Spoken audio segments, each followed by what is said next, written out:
आपकी आत्मा परमेश्वर के साथ संगति का आनंद उठाने की योग्य है। प्रभु के साथ संगति, परमेश्वर के साथ अच्छी बातों का आनंद उठाने, परमेश्वर के साथ दो तरफा बातें करने के लिए प्रभु की उपस्थिति का आनंद उठाती है, परमेश्वर की इच्छा जानने की योग्यता का आनंद उठाती है। इस योग्यता का आनंद उठाते कि स्पष्ट सुन सके कि परमेश्वर क्या कह रहा है। आपकी आत्मा बहुत ही योग्य है कि इसे लिख ले कि आपके जीवन के लिए प्रभु की इच्छा क्या है, आपकी परिस्थिति के लिए आपकी आत्मा इसके योग्य है।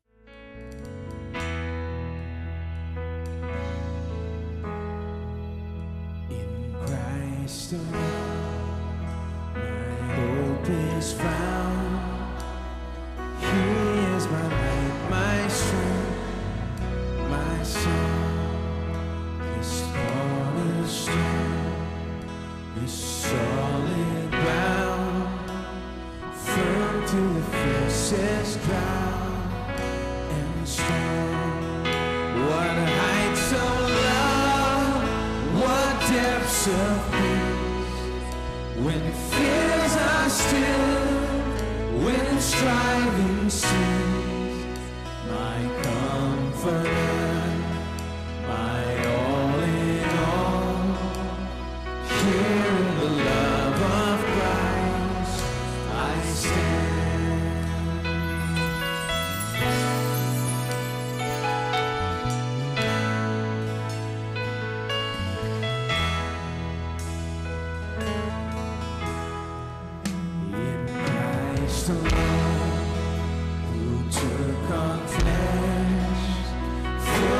Of God in helpless spread this gift of love and righteousness, scorned by the ones He came to save. Till on that cross, as Jesus died, the wrath of God was satisfied. For every sin on Him was laid, sharing the death of Christ I lay.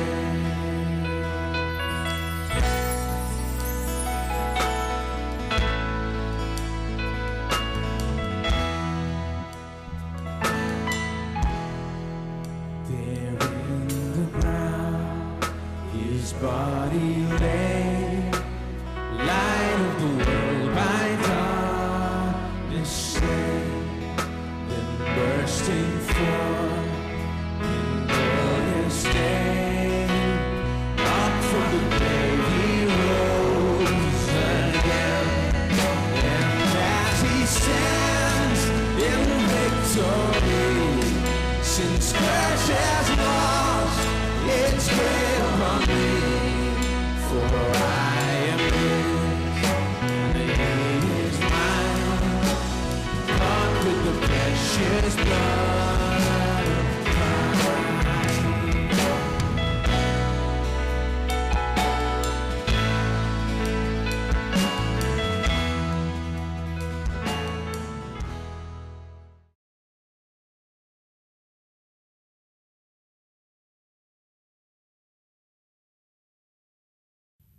बहुत से लोग नहीं जानते कि एक वचन क्या करेगा।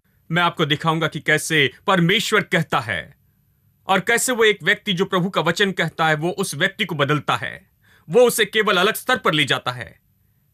चलिए पढ़ता हूं नीति वचन से। नीति वचन अध्याय 20।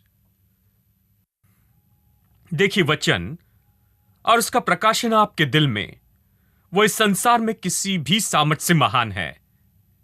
क्या आप ये जानते हैं? आपके दिल में परमेश्वर के वचन का प्रकाशन, वो इस संसार में किसी भी सामर्थ्य से महान है।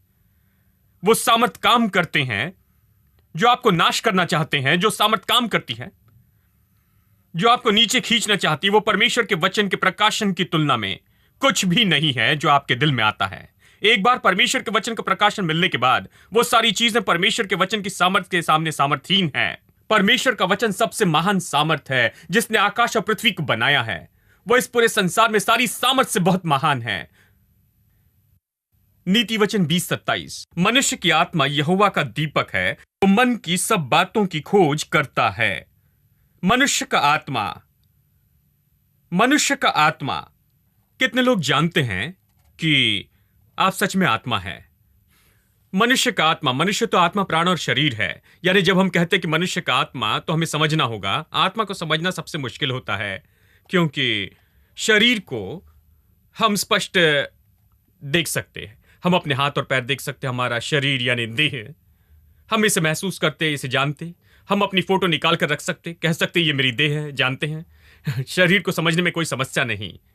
प्राण को समझना थोड़ा मुश्किल होता है, लेकिन मन को भी समझा जा सकता है, जानते हैं। यदि आप इसे देखें तो आत्मा को समझना सबसे मुश्किल होता है, क्योंकि यह अदृश्य होती है।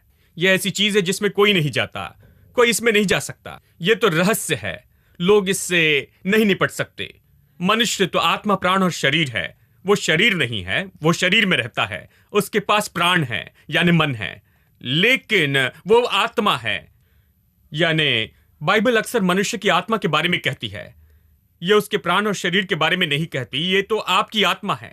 मनुष्य की आत्मा यहोवा का दीपक है। इसका अर्थ है कि मनुष्य की आत्मा तो वो है जहां परमेश्वर प्रकाशन देता है उसके बारे में जो वो आपको बताना चाहता है। प्रभु यही आपसे बातें करता है। मनुष्य की आत्मा ही है जहां परमेश्वर मनुष्य से संपर्क करता है। प्रभु आपसे इन कानों से बातें नहीं करता। प्रभु देखिए, आप परमेश्वर से अपने शरीर से संपर्क नहीं कर सकते हैं। आपके पास जो शरीर है उससे प्रभु से संपर्क नहीं कर सकते। आपके पास जो शरीर है उससे संसार से संपर्क करते। मैं इसे छू सकता हूं अपने हाथों से, देखिए, लेकिन मेरी आत्मा है कि परमेश्वर से संपर्क करे। मेरी आत्मा से परमेश्वर के साथ संपर्क करता हूं। जैसे परमेश्वर आत्मा है, मैं आत्मा हूं, और आत्मा से आत्मा का संपर्क होता है मनुष्य और परमेश्वर के बीच, क्योंकि दोनों आत्माएं हैं। परमेश्वर आत्मा है, मनुष्य आत्मा है। लेकिन मनुष्य के पास बाहरी रूप है जिसे शरीर कहते हैं, उसके पास मन है, उसके पास शरीर है, लेकिन वो आत्मा है जिसके पास मन है और शरीर में रहता है। आपको यह समझना होगा। यानी मनुष्य का आत्मा परमेश्वर का दीपक है। परमेश्वर आपको ज्योति देना चाहता है आपकी परिस्थिति में। जब परमेश्वर आपकी समस्या दूर करना चाहता है, जब परमेश्वर आपकी परिस्थिति बदलना चाहता है, जब परमेश्वर आपको आपके जीवन में नई दिशा में ले जाना चाहता है, जब परमेश्वर आपको मार्ग दिखाना चाहता है, समस्या के उत्तर को आपको बताना चाहता है, तो वो इसे कैसे करता? वो इसे करता है आपकी आत्मा के द्वारा ही। देखिए, इसे समझने में मुश्किल होता है, लेकिन मैंने किताब लिखी है, नाम है discovering God's plan for your life. मैंने बताया कि कैसे प्रतिदिन पवित्र आत्मा हमारी अगुवाई करता है हमारे जीवन में। हम कैसे प्रभु की इच्छा जानते हैं और कैसे चल सकते ये सब, क्योंकि लोगों को ये सब समझना बहुत मुश्किल होता है। देखिए, चलिए इसमें हम आगे चलते हैं, ठीक है? यानी हम आत्मा है, परमेश्वर आत्मा है। जब परमेश्वर हमसे संपर्क करना चाहता है तो हमारी आत्मा से संपर्क करता है। इसलिए कहता है कि मनुष्य की आत्मा परमेश्वर का दीपक है। यहीं पर तो हमें ज्योति देता है, यहीं पर वो हमें ज्योति देता है, यहीं पर वो कहता है, वहीं परमेश्वर का दीपक है, वहीं पर वो आपको जानने देता है, वहीं पर वो आपको देखने देता है। यही इसका अर्थ है। जब आप कहेंगे कि ये कैसे हो सकता भाई, देखिए समस्या तो यही है कि कैसे आत्मा अदृश्य है और परमेश्वर आत्मा और वो भी अदृश्य है। ये दोनों बातें इसे समझना मुश्किल करती है। लेकिन चलिए मैं आपको ये बताता हूं, परमेश्वर कैसे कह सकता है। देखिए, इन दिनों में हम अद्भुत टेक्नोलॉजिकल एडवांस में जी रहे हैं। टेक्नोलॉजी बढ़ रही है। आप प्रतिदिन इन चीज़ों का उपयोग करते जाते हैं। ये गैजेट्स, आईपॉड, और इन चीज़ों का उपयोग न करें तो प्राचीन युग वाले जैसे होंगे। कई बार मैं चिंता करता हूं कि कहीं मैं पीछे न छूट जाऊं। इनके साथ छोटी छोटी बुक्स आती, उन्हें पढ़ता हूं कि कैसे इन गैजेट का उपयोग करें। और इन छोटे बच्चों को कोई समस्या नहीं है, बस टुक टुक, जानते हैं, वो इन चीज़ों के साथ खेलते हैं और बड़ी खुशी से इन चीज़ों के साथ खेलते हैं। लेकिन हमारे लिए बड़ी मुश्किल होती है कि इसका उपयोग कैसे करें, इन्हें कैसे उपयोग करें। लेकिन बात तो ये है कि देखिए संसार में क्या हो रहा है, जानते हैं? मुझे याद है जब रेडियो, यानी मैं इतना बूढ़ा नहीं हूं एक बार फिर जब मैं इन चीज़ों के बारे में कहता हूं, जानते हैं, आपको समझना होगा। देखिए, कुछ बूढ़े लोग शिकायत करते थे कि मेरा रेडियो काम नहीं कर रहा है। वो कहते मेरा रेडियो नहीं गा रहा है। हाँ, अब देखिए कि रेडियो बिल्कुल ठीक है, लेकिन उसे प्लग में लगाना है, और प्लग में लगाना ही काफ़ी नहीं है, आपको उसे ट्यून करना है खास फ्रीक्वेंसी पर। मुझे याद है मैंने कुछ बूढ़े लोगों को बताया था कि आपको इस सुई को इस जगह पर लाना है, और उन दिनों में केवल एक ही धन्य स्टेशन होता था जिसे आप अनुमति से सुन सकते थे। यानी आपको सुई वहां पर लाना पड़ता और उससे उसी पॉइंट पर लाना पड़ता ताकि जो फ्रीक्वेंसी है वो रिसीव हो सके। अब आप रिसीविंग मोड में होते हैं, तब वो गाना जो भी चल रहा है वो पहले से ही एयर में था।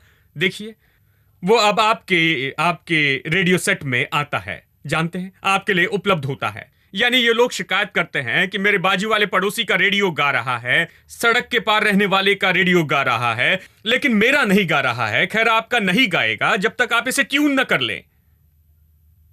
बहुत से लोग, देखिए, उन दिनों में ये बड़ी बात थी कि कैसे ट्यून करें, ये बड़ी बात थी। उन्होंने कभी ऐसी टेक्नोलॉजी नहीं देखी थी।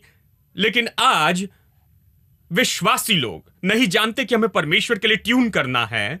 आप इस पृथ्वी के जीवन को और इस शरीर में जीने के इतने आदी हैं, शरीर में सारी चीजों को जानते हैं, मन में सारे काम करते हैं, भी आत्मा में कैसे काम करें नहीं सीखते हैं। हम तो आत्मा हैं, हमें आत्मा मनुष्य के रूप में काम करना सीखना होगा।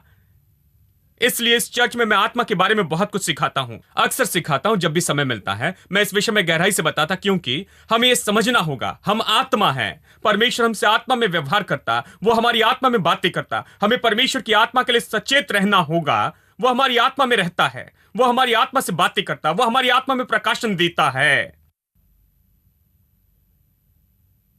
जानते हैं, हर तरह से लहरें होती हैं, अक्सर सारी चीजें एयर होती है, जो टेलीविजन सिग्नल्स होते हैं, रेडियो सिग्नल्स होते हैं, और ये सब कुछ जानते हैं।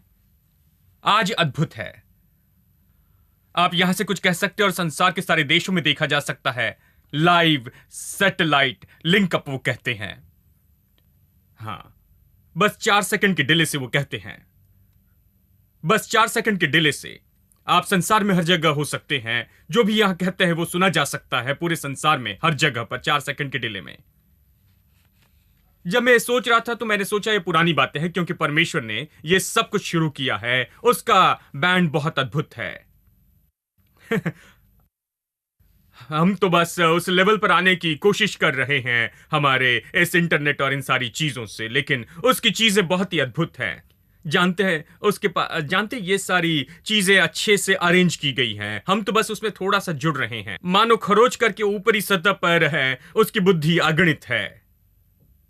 देखिए,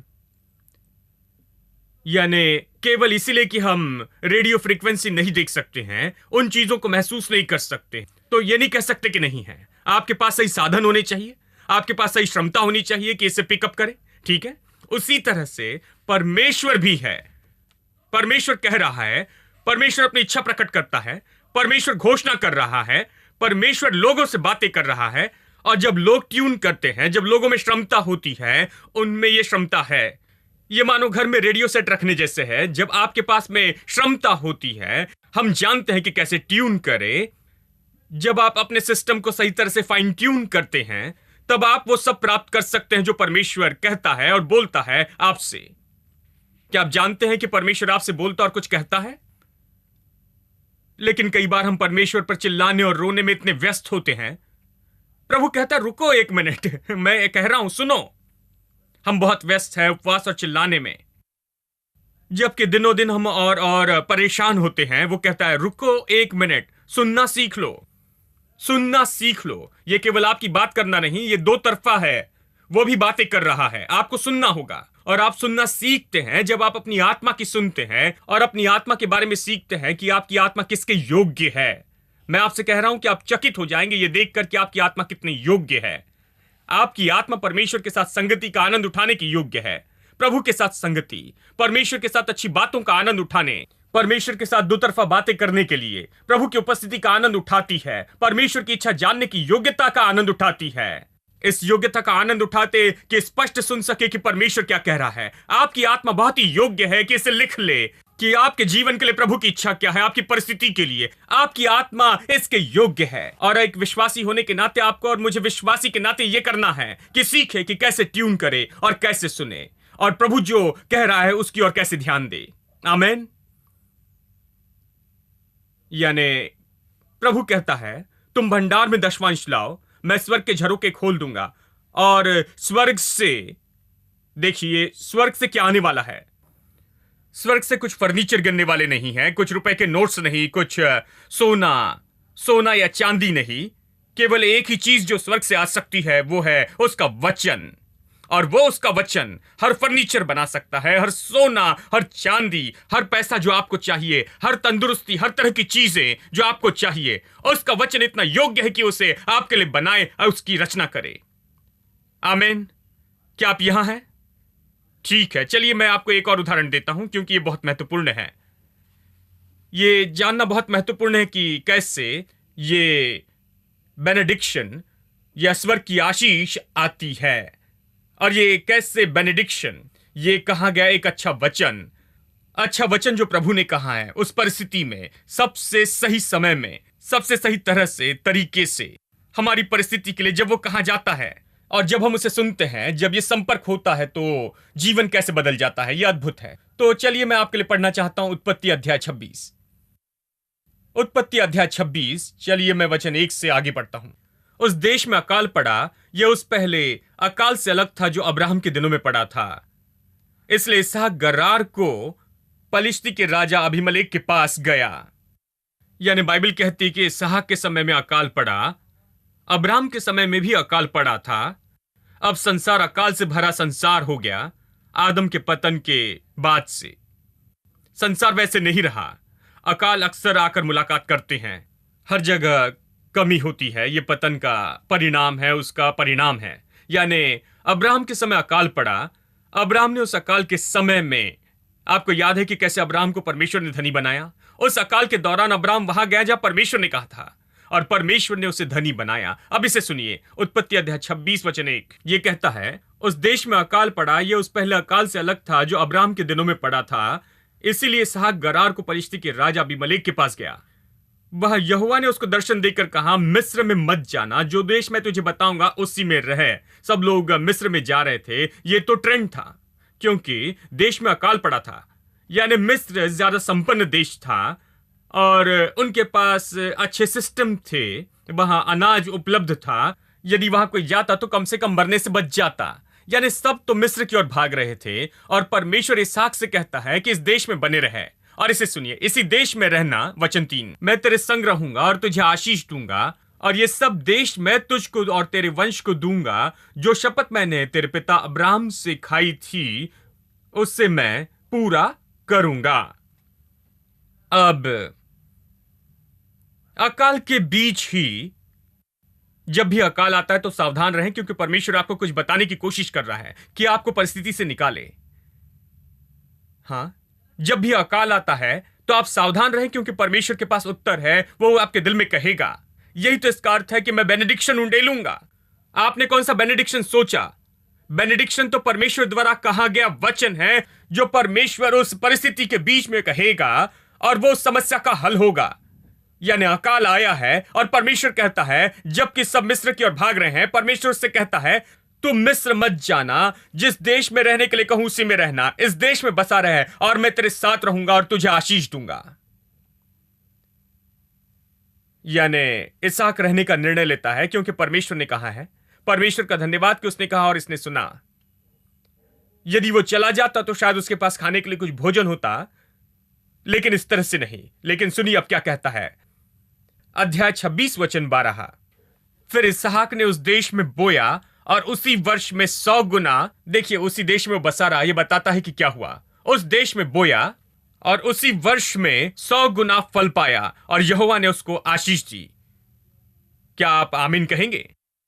अकाल के देश में, वहां पर अकाल पड़ा था, पानी नहीं था, किसी के कुएं में पानी बिल्कुल नहीं था, हर कोई सूखे से जा रहा था और वहां कुछ नहीं था।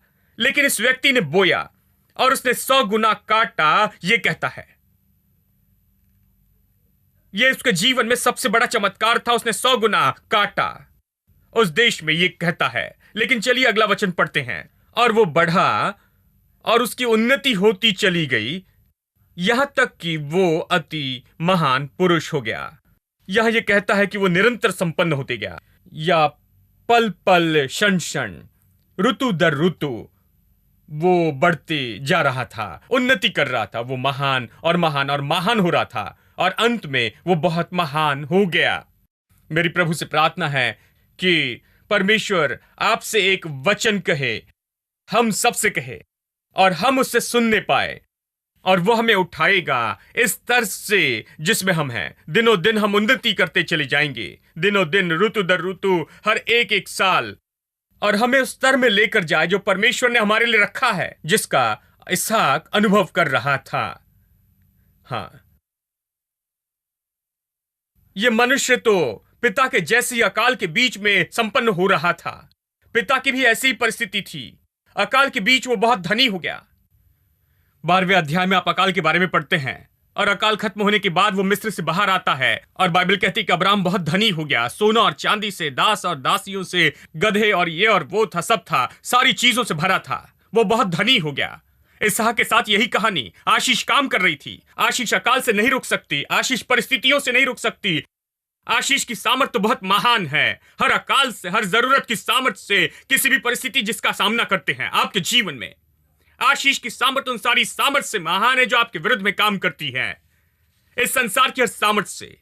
इसलिए चिंता न करें कि संसार में क्या हो रहा है, बस ध्यान दे और अपने जीवन पर परमेश्वर की आशीष का प्रकाशन ले। आप पर आशीष है, यह आप पर पूरी तरह से सिर से लेकर पांव के तलवे तक है। बाइबल कहती है कि यह अभिषेक के जैसे है, और बाइबल कहती है कि अभिषेक बहता है हारून के सिर से लेकर उसके दाढ़ी से नीचे, और फिर उससे नीचे उसके कपड़ों तक, और नीचे उसके पैरों तक। और इसी तरह से परमेश्वर की आशीष बहती है आपसे और मुझसे, हम में से हर एक में से।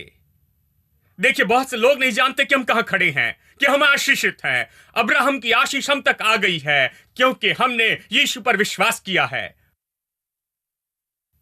अब्राहम की आशीष हम पर है, वो हम पर है, वो अभिषेक हम पर है। समस्या पर जय पाने का अभिषेक, मुश्किलों पर जय पाने का अभिषेक, सबसे मुश्किल समय में भी संपन्न होने का अभिषेक तो हम पर है। इसलिए मुश्किलों की चिंता न करें, उन मुश्किलों के बीच में संपन्न होने का अभिषेक हम पर है। आमीन। अब इसे सुनिए। यानी परमेश्वर ने एक वचन कहा। देखिए, वो वचन बहुत महत्वपूर्ण है। उसी ने इसहाक को सफल बनाया। देखिए, बाकी सब लोग और इसहाक में बस यही फर्क था। बाकी लोगों के पास केवल उन्हीं के लिए काफी था। उनके पास सुनने के लिए केवल वही और रिश्तेदार थे।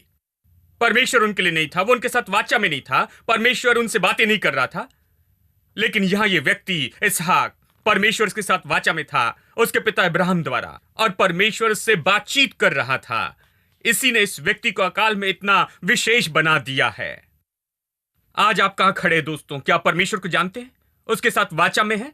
क्या आप उस जगह और स्थान में जहां परमेश्वर से बातचीत कर सकते हैं? यह बहुत महत्वपूर्ण है, क्योंकि यही बात आपकी सबसे बड़ी जरूरत में आपके लिए बहुत मायने रखती है।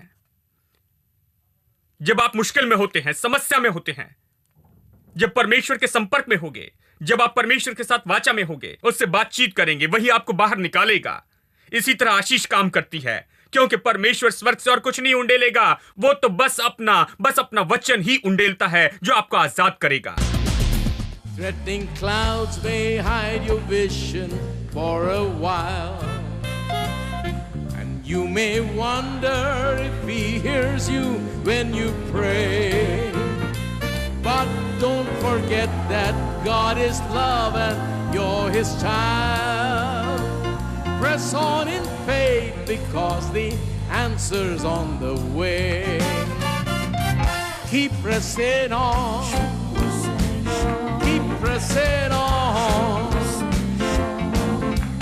God's on the other side of faith. And though the clouds may for a moment hide his face, remember God is on the other side of faith. Keep pressing on. Keep pressing on. God's on the other side of faith. And though the clouds may for a moment hide his face, remember God is on the other side of faith. You must run this race to win the victor's crown. Though Satan try with all his might to cast you down, it will be worth it just to hear God say, well done. prize that's on the other side of faith. Now you must run this race to win the victor's crown. Though Satan try with all his might to cast you down, it will be worth it just to hear God say, well done. Press toward the prize that's on the other side of faith. Keep pressing on. Keep pressing on. God's on the other side of faith. And though the clouds may for a moment hide his face, remember God is on the other side of faith. Keep pressing on. Keep pressing on. God's on the other side of faith. And though the clouds may for a moment hide his face, remember God is on the other side of faith. Keep pressing on. Keep pressing on. God's on the other side of faith. And though the clouds may for a moment hide his face, remember God is on the other side of faith. One more time. Keep pressing on. Keep pressing on. God's on the other side of faith. And though the clouds may for a moment hide his face, remember God is on the other side of faith. And though the clouds may for a moment hide his face, remember God is on the other side. God is on the other side.